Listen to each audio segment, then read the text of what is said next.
हमारे भारत देश की सुरक्षा और सेवा के लिए तीन सशस्त्र बल हैं। Indian army, Indian navy and Indian air force. दोस्तों, अगर आपका भी सपना है देश की सेवा करने का तो एनडीए के द्वारा आपका ये सपना पूरा हो सकता है। इस वीडियो में मैं आपको एनडीए के बारे में पूरी जानकारी देने वाला हूँ, जैसे कि एनडीए क्या होता है, इसके लिए क्या एलिजिबिलिटी क्राइटेरिया है, एज लिमिट क्या है, कौन एनडीए कर सकता है, कौन सा सब्जेक्ट पढ़ना पड़ेगा, क्या एग्जाम पैटर्न है, किस तरीके से सिलेक्शन होगा और लास्ट में कितनी सैलरी मिलेगी। दोस्तों, पूरी जानकारी आपको इस वीडियो में मिलने वाली, तो आप इस वीडियो को पूरा अंत तक जरूर देखिएगा। मेरा नाम है आयुष और आप देख रहे हैं आयुष रीना यूट्यूब चैनल। तो चलिए बिना टाइम वेस्ट किए वीडियो को शुरू करते हैं। एनडीए यानी कि नेशनल डिफेंस एकेडमी, जिसको हिंदी में राष्ट्रीय रक्षा एकेडमी कहते हैं।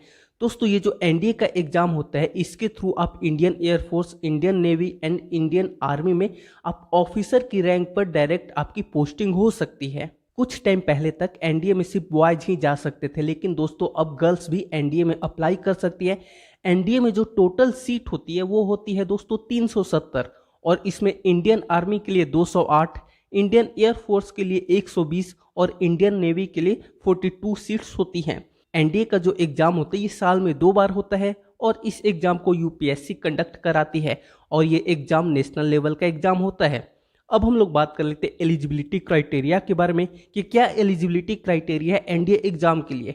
तो देखो, इसमें सबसे पहली बात यह है कि आपको इंडियन सिटीजनशिप होना चाहिए, यानी कि भारत का नागरिक होना चाहिए। इसके अलावा दोस्तों आपका अनमैरिड होना जरूरी है और आपको एटलीस्ट क्लास 12 पास होना जरूरी है। अगर हम लोग बात कर ले एज लिमिट की कि एज लिमिट कितनी होनी चाहिए, तो दोस्तों आपकी एज 16.5 साल से 19.5 साल के बीच होनी चाहिए।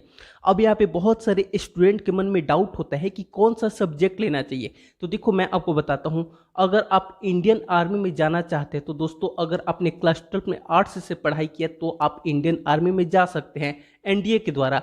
लेकिन अगर आप इंडियन एयरफोर्स और इंडियन नेवी में जाना चाहते हैं तो दोस्तों आपके क्लास 12 में मैथमेटिक्स एंड फिजिक्स होना जरूरी है। बहुत सारे स्टूडेंट को लगता है कि आर्ट्स से पढ़ाई करके एनडीए में नहीं जा सकते। ऐसी बात नहीं है। जैसे कि मैंने आपको बोला कि अगर आपने आर्ट्स लिया था तो दोस्तों आप इंडियन आर्मी में जा सकते हैं। अब हम लोग बात कर लेते हैं परसेंटेज की कि कितने परसेंटेज मार्क्स होने चाहिए। तो मैं आपको बताना चाहूँगा, इसमें मिनिमम परसेंटेज की कोई भी रिक्वायरमेंट नहीं है। अगर आप नॉर्मली क्लास 12 पास हो, चाहे आप 80% लाए हो, चाहे 40% लाए हो, उससे कोई फर्क नहीं पड़ता, आप एनडीए के लिए एलिजिबल हो। इतनी बातें हम लोगों ने जान ली। अब हम लोग बात करते हैं एग्जाम पैटर्न की। तो देखो गई, जैसे कि मैंने आपको बोला कि साल में 2 बार एनडीए का एग्जाम होता है। एक एग्जाम होता है अप्रैल के महीने में और एक एग्जाम होता है सितंबर के महीने में। अप्रैल के महीने में जो एग्जाम होता है उसके लिए ऑनलाइन अप्लाई दिसंबर में होता है, और जो सितंबर के महीने में एग्जाम होते हैं उसके लिए जो ऑनलाइन फॉर्म आता है वो जून के महीने में आता है। और इसके लिए अगर हम लोग फीस की बात कर ले कि एप्लीकेशन फीस कितनी होती है, तो अगर आप जनरल और ओबीसी के कैंडिडेट हैं तो आपको 100 रुपीज़ इसके लिए फीस देने पड़ेंगे।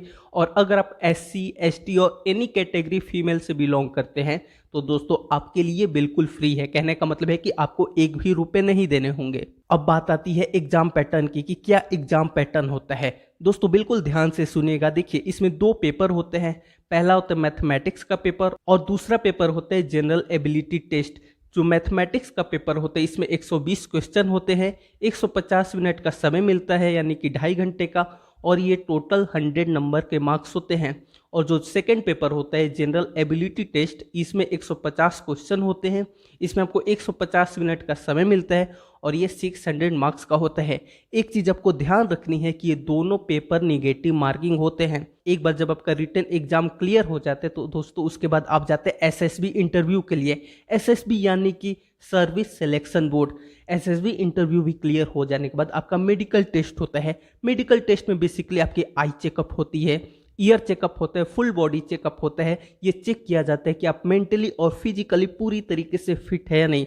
अगर इसमें भी आप क्लियर कर लेते हैं तो दोस्तों लास्ट में आपका डॉक्यूमेंट वेरिफिकेशन होता है। सब कुछ क्लियर हो जाने के बाद दोस्तों आपको 3 साल की ट्रेनिंग दी जाती है, और जब आप 3 साल की ट्रेनिंग कंप्लीट कर लेते हैं उसके बाद दोस्तों आपका 1 ईयर की और पीरियड होता है ट्रेनिंग का। वो डिपेंड करता है कि आपने क्या प्रेफरेंस दी थी कि आपने इंडियन आर्मी को फर्स्ट में चूज किया था या फिर इंडियन नेवी, इंडियन एयरफोर्स। अब हम लोग बात कर लेते हैं कि कैसे तैयारी करें, इसके बाद हम लोग सैलरी के बारे में जानेंगे। तो देखो गाइस, अगर आप एनडीए का एग्जाम क्लियर करना चाहते हो तो बहुत ज़्यादा जरूरी है कि आपको अच्छी तरीके से पढ़ाई करनी पड़ेगी। ना सिर्फ अच्छी तरीके से पढ़ाई करनी पड़ेगी, आपको दोस्तों रेगुलर प्रैक्टिस भी करनी पड़ेगी। और रेगुलर प्रैक्टिस के लिए सबसे अच्छी चीज़ है कि दोस्तों आप प्रीवियस ईयर क्वेश्चन पेपर लगाए कि जो भी एग्जाम्स होते उसमें दोस्तों टाइम बाउंडेशन होता है, आपको एक लिमिटेड टाइम के अंदर ही सारे क्वेश्चन सॉल्व करने होते हैं। इसलिए आप अच्छी तरीके से पढ़ाई कीजिए, मैथमेटिक्स पे अपनी कमांड बनाइए, उसके अलावा रेगुलर प्रैक्टिस कीजिए। अगर आप एनडीए की तैयारी करना चाहते हैं तो दोस्तों मैं आपको डिस्क्रिप्शन बॉक्स में कुछ बहुत ही बेहतरीन बुक्स के लिंक दे दूंगा, उस पर क्लिक करके आप देख सकते हैं वो कौन सी बुक्स हैं, आप उसे पढ़ सकते हैं, खरीद सकते हैं और अपनी तैयारी अच्छी तरीके से कर सकते हैं। और जाते जाते अब हम लोग जान लेते हैं कि अगर आप एनडीए में सिलेक्ट हो जाते हैं तो आपको सैलरी कितनी मिलेगी। जो आपकी स्टार्टिंग सैलरी होगी 56,100 से लेके 2,50,000 रुपये तक जा सकती है। ये बहुत ज़्यादा वैरी करता है, डिपेंड करता है कि आपकी कौन सी पोस्ट है, आपकी रैंक क्या है। और दोस्तों जब आप स्टार्टिंग में ज्वाइन करते हैं तो आपकी सैलरी थोड़ी कम होती है, लेकिन जैसे जैसे टाइम बीतता जाता है आपकी सैलरी बढ़ती जाती है और आपको बहुत सारी फैसिलिटी भी मिलती है। तो आई होप दोस्तों अब आपको समझ में आ गया होगा कि एनडीए क्या होता है। अगर आपके मन में कोई डाउट है, कोई सवाल है तो कमेंट करके जरूर पूछे। और इस वीडियो को अभी तक लाइक नहीं किया था तो वीडियो को लाइक करके चैनल जरूर से सब्सक्राइब कर दीजिए।